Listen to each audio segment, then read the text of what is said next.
বিজয় দিবস ঘিরে ইসলামপুরে ক্রীড়া প্রতিযোগিতা।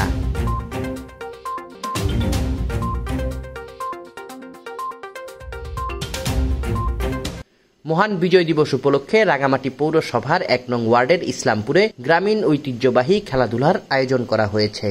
সোমবার বিকেলে ইসলামপুর স্কুল মাঠে মোরগ লড়াই, জলবালিশ, সাঁতার, বস্তাদৌড়, দড়িলাফ, গুপ্তধন খোঁজা, সুইসুতা, হাড়ি ভাঙা, বালিশ খেলা, বিস্কুট দৌড় ও যেমন খুশি তেমন সাজো সহ মোট ১৬টি ইভেন্ট অনুষ্ঠিত হয়। ইভেন্ট সমূহ পরিচালনা করে মোহন গ্রুপ। দীর্ঘদিন পর বিজয় দিবস ঘিরে ভিন্নধর্মী এই আয়োজন করায় ইসলামপুরবাসী ব্যাপক উৎসাহ উদ্দীপনা নিয়ে বিভিন্ন ইভেন্টে অংশগ্রহণ করে। পুরস্কার বিতরণী অনুষ্ঠানে প্রধান অতিথি ছিলেন পৌরসভার সাবেক প্যানেল মেয়র ও ১ নং ওয়ার্ড কাউন্সিলর মোহাম্মদ হেলাল উদ্দিন। মসজিদ পরিচালনা কমিটির সিনিয়র সহসভাপতি মোহাম্মদ আলমগীরের সভাপতিত্বে ও সিনিয়র যুগ্ম সম্পাদক রায়হান উদ্দিনের সঞ্চালনায় সিনিয়র সদস্য মোহাম্মদ ফরিদ সহ স্থানীয় মুরব্বী ও গণ্যমান্য ব্যক্তিবর্গ উপস্থিত ছিলেন। শেষে সকল ইভেন্টে বিজয়ীদের হাতে অতিথিরা পুরস্কার তুলে দেন।